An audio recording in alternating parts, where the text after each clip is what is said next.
Chapter 1 Rebirth. As I regained consciousness, soft, melodious music played in the background. I opened my eyes and felt disoriented for a moment, only to realize that the scene before me was strangely familiar. I had been reborn on the very day of my engagement to Richard.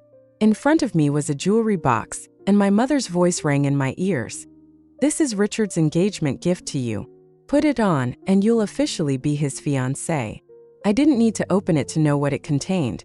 A diamond ring, 1 carat, a common style. It had been bought by Richard's secretary without him even looking at it. I cast a cynical glance around the table. Richard was focused on picking food, while the others looked at me with satisfaction. I felt like a gift box, packaged, priced, and handed over. No one bothered to ask if the gift box was willing, and no one cared if it had its own thoughts. But in this new life, I no longer wanted to be a tool for the White family. I had the same rights as my brother. Why should my entire life be planned for me just because I was a girl? I stood up. I refused to marry Richard. My mother's smile froze for a moment, her tone turning cold. "Joanna, sit down." The others continued chatting, dismissing my words. My mother even pulled me down. "Sit down and behave." I shook off her hand and repeated, louder this time, "I refuse to marry Richard." Slap. A sharp slap landed on my face, and my mother scolded me. "Joanna, you've become bold. How dare you defy me? Richard is a blessing for you. What right do you have to be picky? I'm telling you, whether you want to or not, you'll marry him." I clenched my fists, my nails digging into my palms, but I didn't feel the pain. I stared fiercely at my mother. She had always used family ties to control me, forcing me to live the life she had planned. But did she truly care about me? Her love had always been reserved for her son, Ryan White. With a trembling voice but unwavering resolve, I shot back.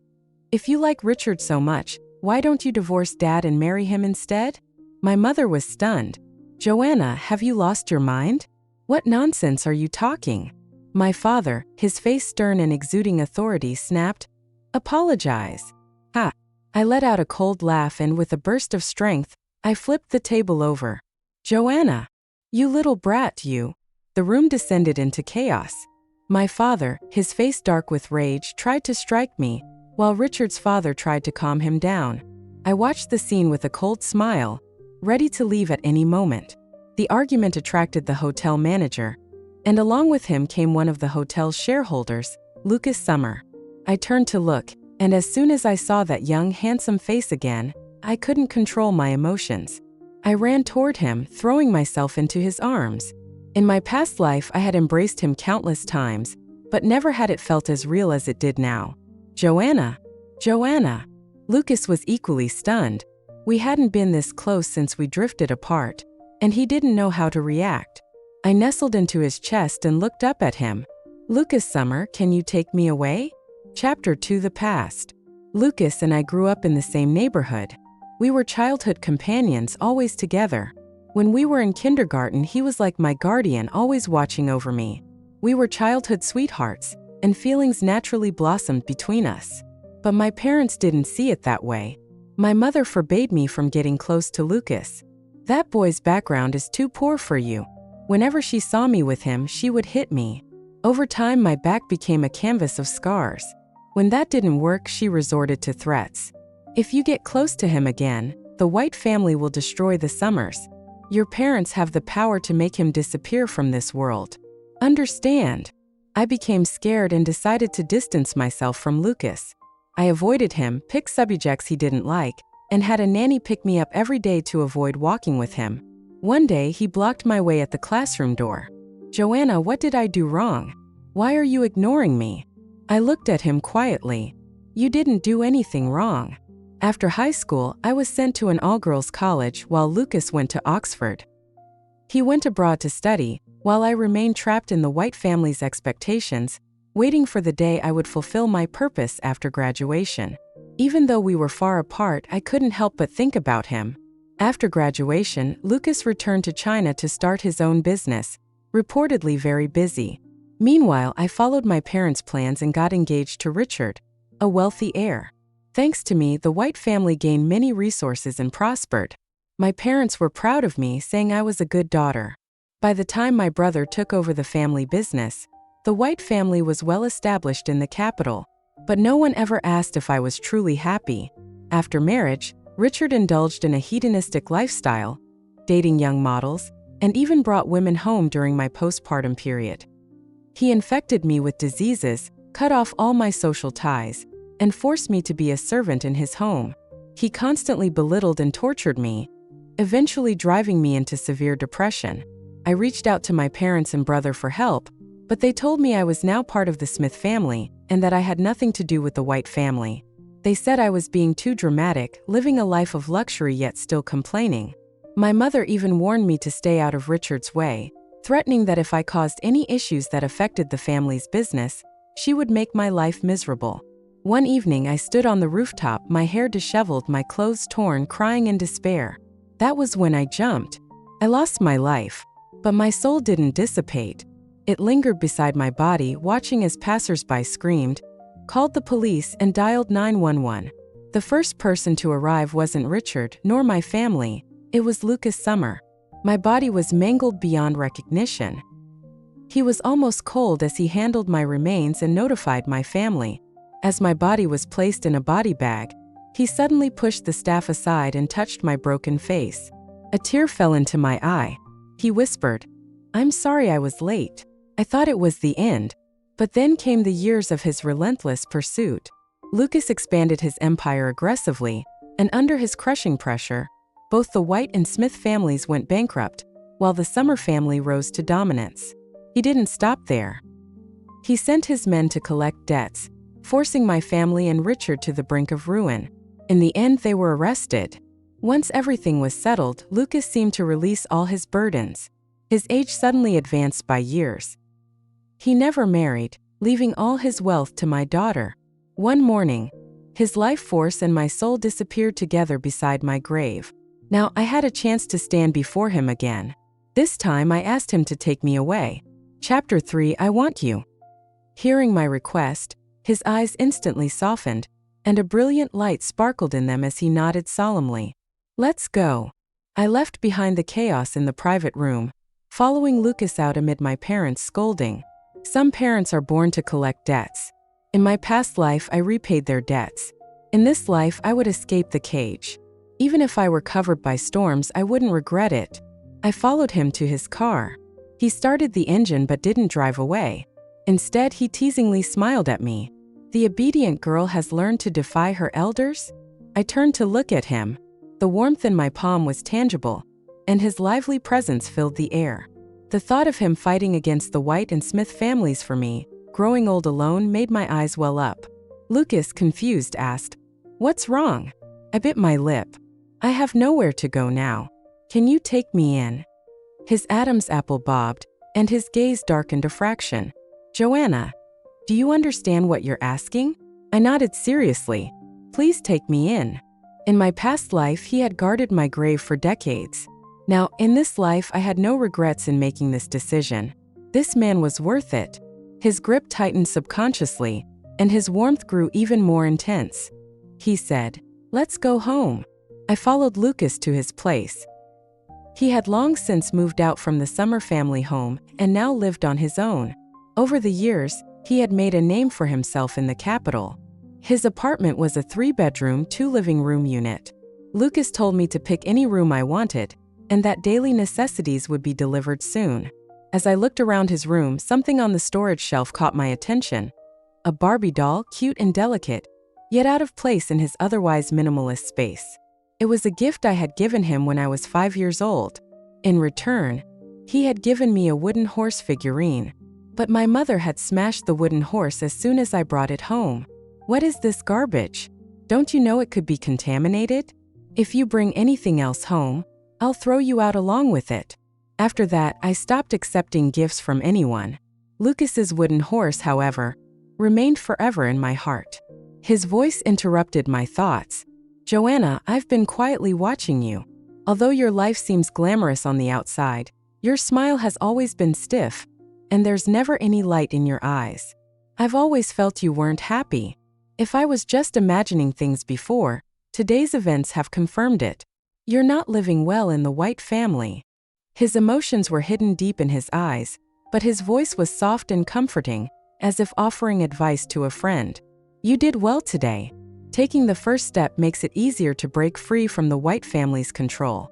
Whatever you decide, I will support you. I turned and looked up at him softly, saying, "Thank you." Only then did I realize how close we were. If I raised my head even slightly, I could kiss him. I was tempted. My soul had been with him for decades, unable to touch him. Now, with just a slight move, I could feel his lips against mine. But before I could act, Lucas pulled back, looking slightly awkward. "I have some things to take care of at the office. You should rest." His ears were faintly flushed. Chapter 4. Taking back what's mine. Lucas went to work and I stayed at his place. Running away from an engagement was no simple matter. After over 20 years of control and planning, my ties with the White family were deeply intertwined. Breaking free was not going to be easy. Sure enough, on the third day, my mother called, her shrill voice cutting through the air. "Joanna, how long are you going to keep fooling around? Come home." I held the phone away from my ear and calmly asked, "Has the engagement with the Smith family been canceled?" She exploded like a firecracker, shouting, "Cancel what? You ungrateful daughter. Running off with another man on your engagement day. How can you be so shameless? Richard doesn't mind your past, and he's still willing to marry you. You should be thanking the heavens. Come back and apologize to the Smith family." Though I had expected this outcome, I still felt a pang of sadness. I refused to marry Richard. I want to marry Lucas Summer. My mother froze for a moment, then flew into a rage. "Have you lost your mind? That boy from the Summer family? His family can't help us in business at all." I sighed. "Mom, is that all I am to you? Just a tool for financial gain?" She paused as if embarrassed before snapping, "What nonsense are you talking? Did that Summer boy put you up to this? Just wait. I'll come find you. You'd better come back and reflect on your actions." I let out a cold laugh and hung up the phone. They would find me eventually. Hiding was not a permanent solution. Besides, in this new life, I would not let the White and Smith families continue to prosper. As the eldest daughter of the White family, I had a stake in the family business. In this life, I would take back what was rightfully mine. Chapter 5. Cooperation. That evening, when Lucas returned, he found that I had prepared dinner and even opened a bottle of wine. I greeted him with a smile that lit up my face. "You're back. Dinner's ready." He looked at me surprised, then sat down to taste the food. "It's good. Cheers." I raised my glass and we clinked glasses. The warmth of the wine spread through me, filling the room with a comfortable heat. I removed my jacket, revealing a silk slip dress underneath. Lucas couldn't hide his amazement as his gaze swept over me. Thinking of my past life's despair and his lonely existence, I summoned all my courage, took a sip of wine and leaned toward him. He froze. His pupils dilated in shock as I pressed my lips against his. It felt as though we were both drunk, lost in the passion of the moment.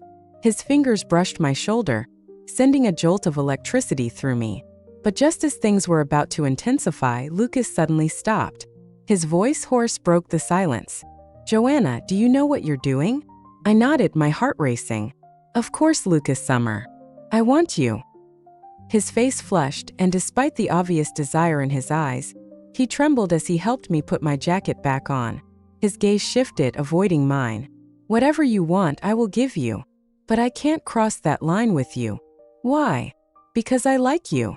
His eyes met mine, serious and unwavering. "I care about you, not just for physical pleasure. Joanna, because I like you, I respect you. I'll wait until you give me your heart completely. If you don't, I'd rather be your friend for life. This fool, my heart has belonged to you for so long." I knew that no matter what I said now, he wouldn't believe me. But that didn't matter. We had all the time in the world. I needed his help, his cooperation. And so, I told him my plan. Lucas listened in stunned silence, his eyes filled with disbelief, but I could see a flicker of self-mockery deep in his gaze. I was confused for a moment, but then it hit me. He thought I was using his feelings. I couldn't help but chuckle, though I didn't try to explain.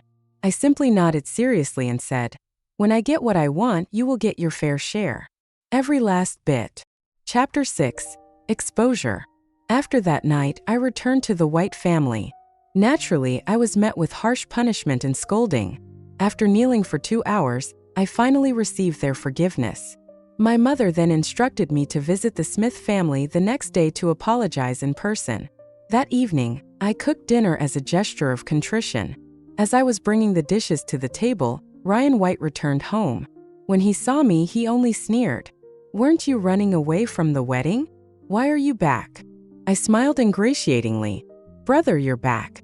Wash your hands and let's eat." Ryan glared at me. "Call me Mr. White. Do you think you're worthy of being my sister? Joanna, know your place. Even if you carry the White name, you're nothing but a servant born to serve me. Don't delude yourself into thinking you're a real White family daughter." I smiled humbly. "You're right." In the following days, I did as they asked. I visited the Smith family to apologize, worked diligently at home, and took on all the chores without complaint. My parents kept up the appearance of a happy family, occasionally ordering me around and reminding me how to behave as a good wife after marriage. But Ryan, spoiled since childhood, was arrogant and often resorted to either beating or scolding me. I continued to flatter him, acting more humble than a maid, bowing my head and submitting to him. After a week, I had gathered enough material. The living room had cameras installed, and late that night I messaged Lucas. 10 minutes later, his hacker had infiltrated our surveillance system and copied all the footage. The next day it went viral.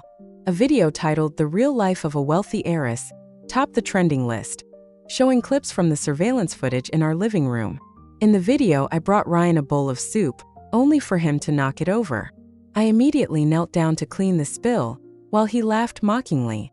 There were also clips of me being punished, with my mother sitting on the sofa, holding a feather duster, lecturing me about the proper conduct of a wife. And more footage of me ironing clothes, sweeping the floor, wiping the tables, washing vegetables, and doing the dishes. Soon after, news broke that I was being forced into an engagement with Richard. Alongside this, scandalous reports emerged about his lavish spending in nightclubs and his escapades with dancers in hotels. The online discussions were relentless, and the topic gained more and more traction. Heiress? More like a servant. Can't believe this pampered princess is treated worse than a maid at home. The White family is heartless. How could Mrs. White be so cruel to her own daughter? And forcing her to marry Richard? Is he even worth marrying? The White family is inhumane. Poor Joanna. Chapter 7: A Plan. Amid the intense public pressure, the White family's stock value plummeted, and deals they were negotiating were abruptly canceled. My father was so anxious that cold sores appeared at the corners of his mouth, and my mother took her frustration out on me. "You little brat. Did you leak this? I knew you couldn't be trusted."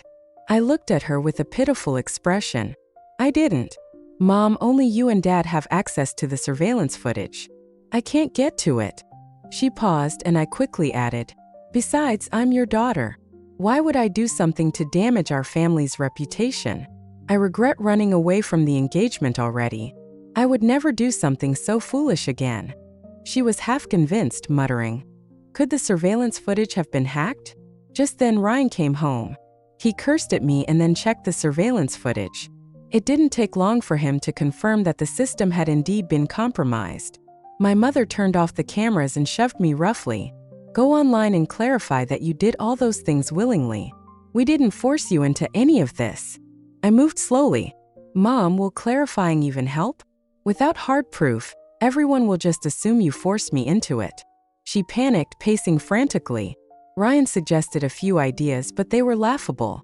Seeing their panic, I spoke calmly. "Actually, I have an idea. Spit it out. The key issue right now is that I'm being treated like a servant and being forced to marry Richard. If we change the narrative to show that I did everything willingly and actually want to marry Richard, it might help." "That's obvious. Of course, you know whether it's voluntary." My mother shot me a glare. Yes, the White family knew it wasn't voluntary, but did they care? I smiled bitterly and continued, "If I had enough power and resources, then whatever I did would be seen as voluntary, because logically, I wouldn't need to follow anyone's orders." My mother furrowed her brow. "What are you getting at?" I said matter-of-factly. "If you and Dad sign an agreement giving me 5% of White Corporation shares, Then when people see the footage, what will they think?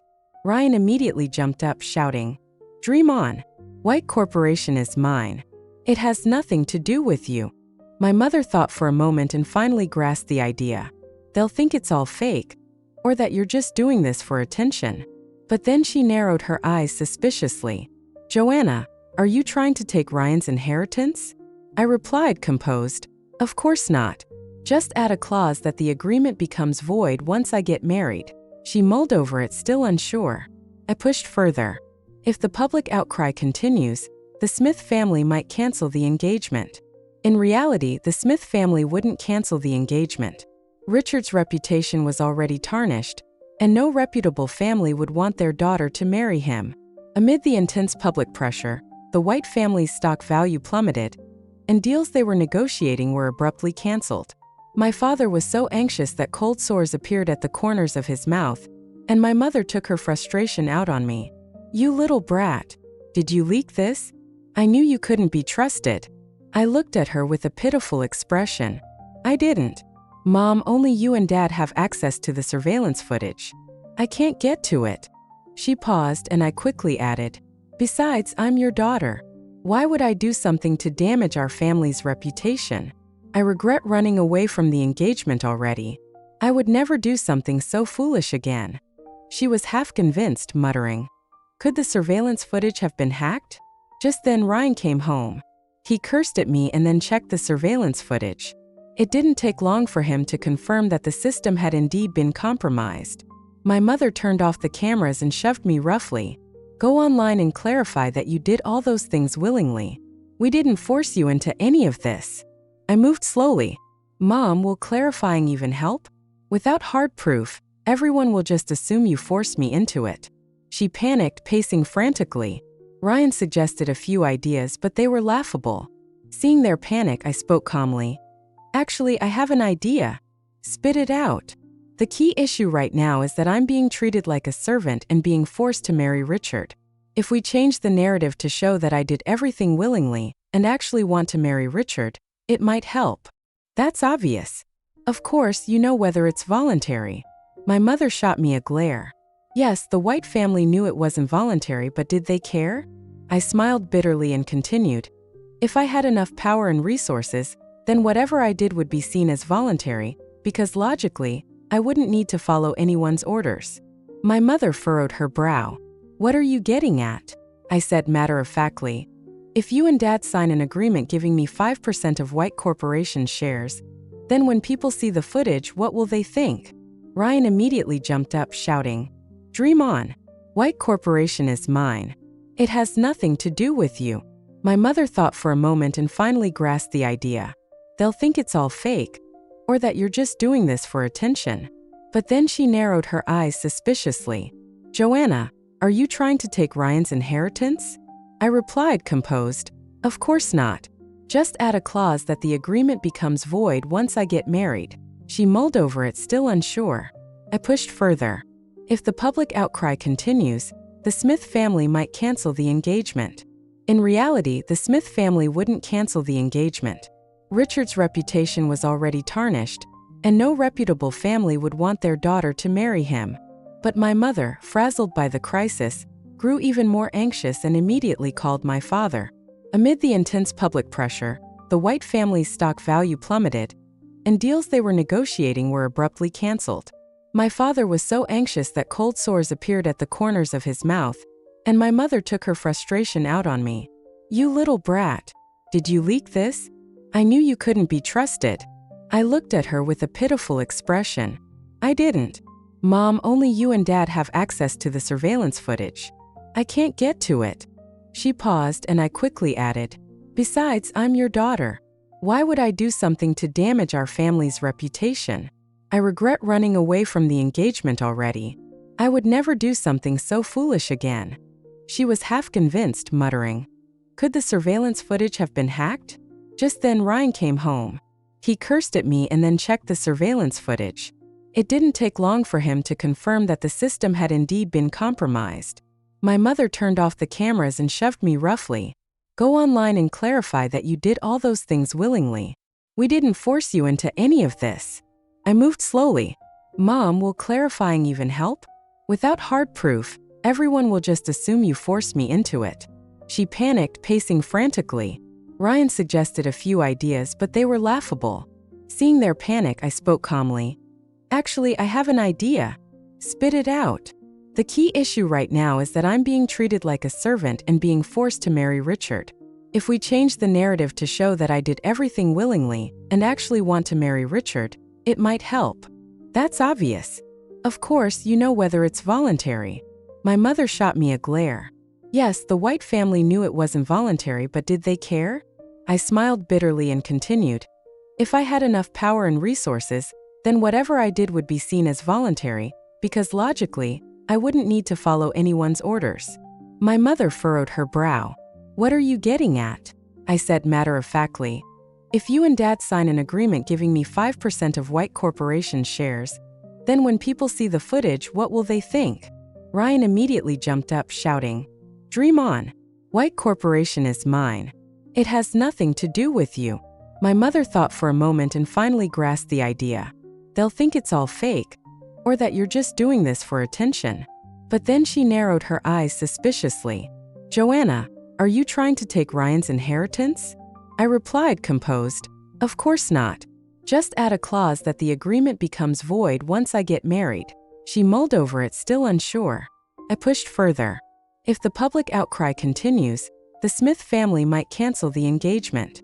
In reality, the Smith family wouldn't cancel the engagement. Richard's reputation was already tarnished, and no reputable family would want their daughter to marry him.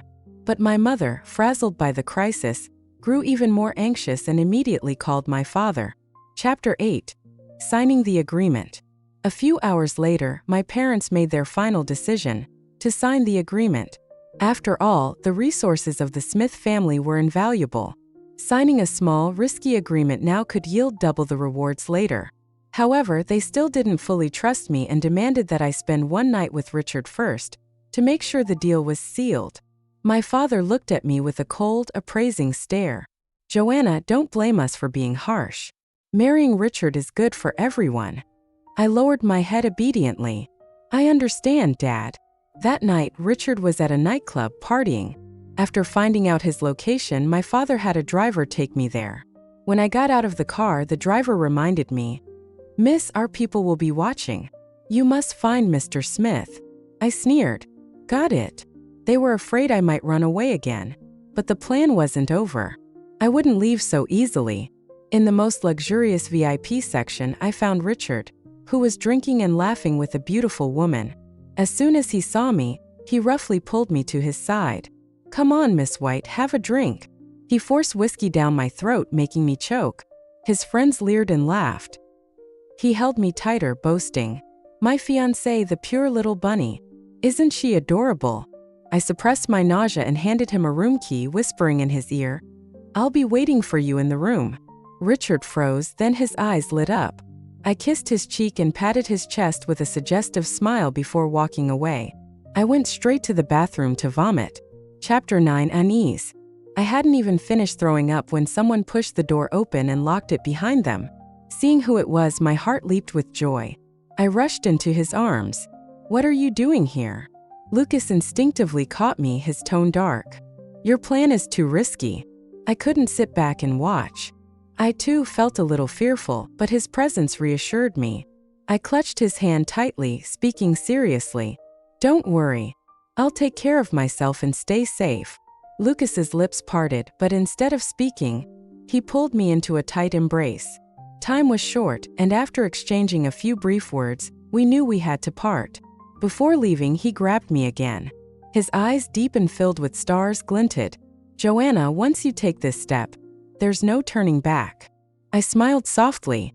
Of course. His gaze turned even more intense. Then I'll hold on to you and never let go. Summoning all my courage, I kissed him briefly on the lips. I wouldn't want it any other way. His passion ignited, and he pulled me close, swallowing the rest of my words in a fiery kiss. Chapter 10. Cold Smile. After our heated kiss, we went our separate ways. I went to the reserved suite, dimming the lights to create a soft, hazy atmosphere, waiting for Richard. He arrived shortly after. Why is it so dark? He grumbled and reached for the light switch. I quickly intercepted him. No, Richard, the bright lights make me shy. He laughed, satisfied with my bashfulness. I heard from your father that you're still a virgin. Is that true? Disgusting. Suppressing my revulsion, I picked up a glass of wine. Yes, I have no experience.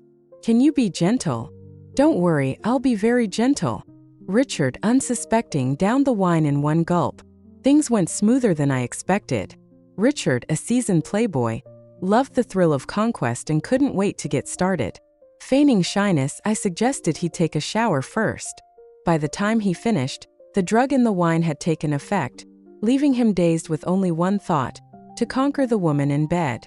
But the woman in bed had been swapped with someone I had hidden in the closet earlier. She wore the same nightgown as me and had a similar build and voice. In his drug state, Richard couldn't tell the difference. After it was over, the woman left with her payment. I looked at the sleeping Richard and finally let out a cold smile. Chapter 11, Disappearance. The next morning, Richard woke up to find me gone. Of course, I left him a handwritten note and a bloodstain on the sheets. Back home, my father called Richard to confirm everything before signing the agreement with a smile. My mother warned me, "Now that you have shares, remember, the agreement becomes void once you get married. Don't covet what's not yours." Yes, Mom. I obediently nodded and signed the share transfer agreement. With the agreement in hand, I immediately posted a clarification video online, as they had instructed. Only then did my parents relax, praising me for being a good daughter. Coincidentally, Richard asked to meet, giving me an excuse to leave home. Of course, I didn't go to see Richard. Instead, I went to Lucas's place. He frowned. "The negative comments about you online are increasing. Your clarification video had a big impact."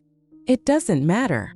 After my past life's experiences, I no longer cared about public opinion. Besides, I planned to use this fire to burn even brighter.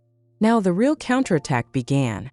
I started contacting various people, including journalists, company shareholders, gossip reporters, and White family's business partners. Time was tight, and I worked tirelessly collecting evidence and finding witnesses. Lucas could help gather data, but most of the work fell on me. In my past life, I was his burden. In this life, I wanted to stand by his side with my own strength. The White Corporation's financial situation was dire, but they had hidden it in their reports. In my past life, they survived thanks to the Smith family's investment after I married Richard. This time, I would expose them before they could act. After 3 sleepless days and nights, I was ready. I checked my phone and saw dozens of missed calls from the White family and Richard. Just then my phone rang again. I answered to hear my mother's furious voice. "You little brat, where have you been? Richard has been looking for you for 3 days. Are you trying to run away again? I'll call the police if you don't show up." I smiled. "Mom, don't worry. You'll see me soon." Chapter 12, Press Conference. She did see me, but on the screen. I held a press conference, exposing the White Corporation's fraudulent financial reports. By the time the White family realized, I was already standing in front of the cameras, presenting the company's financial data. As a shareholder of White Corporation, I demanded transparency, calling for the release of accurate financial reports and bond records, and I publicly accused Chairman Dong White of embezzlement and false capital contributions. The stack of evidence I held nearly buried the White Corporation. The press conference caused a massive uproar, with reporters clamoring for answers. "Miss White, why are you publicly accusing your own family?" "Because the video released online was true," I answered calmly. "I suffered various abuses in the White family. Although I'm their daughter, I had none of the privileges of a wealthy heiress and was even sold to the Smith family for resources. Do such people deserve to be called my family?" Another reporter asked. "But you recently clarified that those were staged, and you own 5% of White Corporation's shares." I replied. "They forced me to clarify, and the 5% shares were their compensation." The reporter pressed on. "But if you bring down White Corporation, your shares will be worthless. Have you thought about that?" I smiled. "I don't care about White Corporation's money. I wanted the shares to have the legal right to question and challenge them." During the conversation, the hall doors burst open, and someone stormed in. It was my father. He was furious. "You ungrateful wretch." He tried to rush at me but was stopped by the reporters. Seeing this, he shouted, "You tricked and coerced us into signing the agreement. I declare it void." Under the flashing lights, I smiled gracefully. "Dad, once signed, the agreement is valid. Do you have evidence of coercion?" Indeed, fearing another hack, my mother had turned off the surveillance during our conversation. My father was speechless. After a while, he desperately said, "Don't forget, the agreement becomes void once you get married. What can you achieve in these few days?" I said clearly, "I can stay unmarried for life." He had nothing left to say. I raised the evidence in my hand. "Now, Chairman, please respond to my accusations." Chapter 13, Retribution. My father couldn't respond and had to face the charges of embezzlement and false capital contributions. The press conference ended with the police taking my father away, but the online discussion continued to rage. With the evidence I provided, the court quickly held a trial. My father was sentenced to 7 years in prison for false capital contributions and embezzlement, and his assets were confiscated. White Corporation's stock plummeted, and Lucas and I seized the opportunity to acquire a controlling stake, making him the largest shareholder. As Lucas's proxy, I took control of White Corporation and began my journey in the business world. One day, while I was busy, I received an unexpected call. It was Richard. His voice was oily and repulsive. "Joanna, how have you been?" I frowned. "What do you want?" He chuckled. "I miss you." That night, it was a bit hazy. "How about we meet again? Even though the White family has fallen, my feelings for you haven't changed. You're still my fiancé." I coldly replied, "The engagement is off. Don't contact me again." He shamelessly insisted, "How can that be? I'm your man. I have to take responsibility." His arrogance made me laugh. "Do you really think it was me that night? Let me tell you, it was a woman I hired. If you liked her, I can give you her contact, but I'm not interested in you." Richard was furious. "You tricked me. Mr. Smith, instead of throwing a tantrum, you should get a health check. Your promiscuity will catch up with you." I hung up. The woman I hired had HIV. Whether he contracted it was up to fate. In my past life, Richard's promiscuity infected me with diseases. This time I took preemptive action. He could deal with the consequences. Chapter 14, Karma. I gradually established myself at White Corporation, gaining the demeanor of a true leader. 6 months later, at a shareholders' meeting, I won by a significant margin and was elected the new chairman of White Corporation. Under my leadership, the company shed its old ways.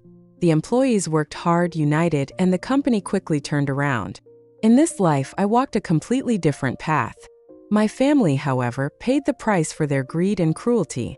My mother tried to visit me at the company several times but was turned away by security. One day after work, I saw her waiting outside. With my father's imprisonment, the family had exhausted their savings and were struggling. Seeing me, my mother put on a smile and approached. She looked haggard, her clothes worn, and her face bore a suspicious red mark. "Joanna, you've had a long day. Come home for dinner. Your brother misses you." I looked at her like a stranger. "Sorry, I have plans." She lowered her head, then hesitantly said, "Actually, I came to ask for your help. We're in a difficult situation." I cut her off coldly. "What does that have to do with me? You said the White family had nothing to do with me. Even if you're struggling, it has nothing to do with me, right?" She cried, "You're my daughter. When you forced me to marry Richard, I wasn't." I walked past her to a waiting car. Lucas got out and opened the passenger door for me. We didn't leave immediately but watched through the window. Soon, a burly figure approached and started beating my mother. "You're useless. Can't even get money." She cried and apologized. "I'm sorry. Ryan, give me another chance. I'll get the money from your sister." They left, her cries echoing in the night. Lucas asked, "Does it hurt?" I shook my head. "Not at all." Chapter 15, The Truth. In my past life, when I stood on the rooftop crying in despair, I had thought of jumping but held back. But then, Ryan White arrived after my call for help. He wasn't there to save me but to demand money. "Hurry up and give me money. As much as you have. 10,000, 8,000, whatever." If you don't have it, call your husband. I held back my tears, still concerned for him. Ryan, why do you need so much money? He was impatient. None of your business. Just give it to me. I took out my bank card, but as I handed it over, he said, just gambling. I'll win it back soon. You gamble. I immediately withdrew the card. Ryan panicked. Give it to me. When I refused, he lunged at me. He was tall and strong, easily snatching the card. Before leaving, he shoved me. You're so annoying. His push made me lose my balance and I fell from the rooftop. Ryan was terrified and ran home instead of gambling. My parents knew he had pushed me but chose to stay silent. They loved their only son so much that they would rather let their daughter die unjustly than expose his crime. So in this life, I wanted to see how my mother would continue to favor Ryan. I ignored their plight, only having my assistant update me on their situation. Ryan continued to gamble. My mother went to the casino to find him, only to be thrown out and injure her back. She was hospitalized for a day before being forced out due to lack of money. Her only son was nowhere to be found. The once noble Mrs. White was now reduced to begging for food. I focused on my work.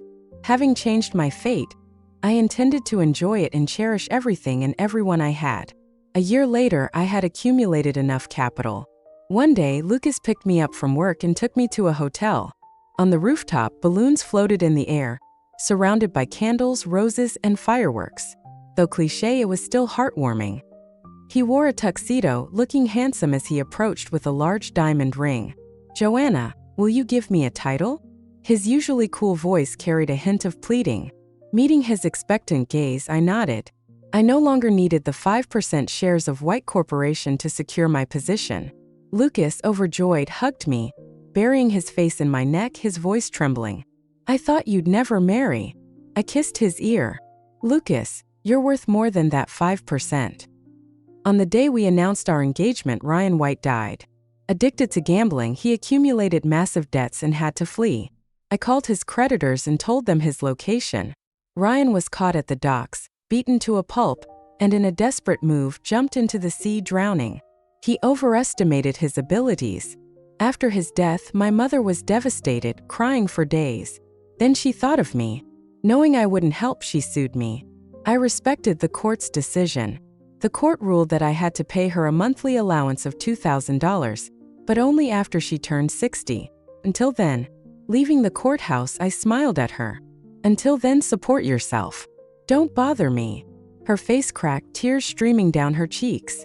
Years later, I heard she disappeared. At that time, I was lying in Lucas's arms, eating grapes he fed me. He asked, should we look for her? Without hesitation, I shook my head. Those who never showed me true affection didn't deserve my pity.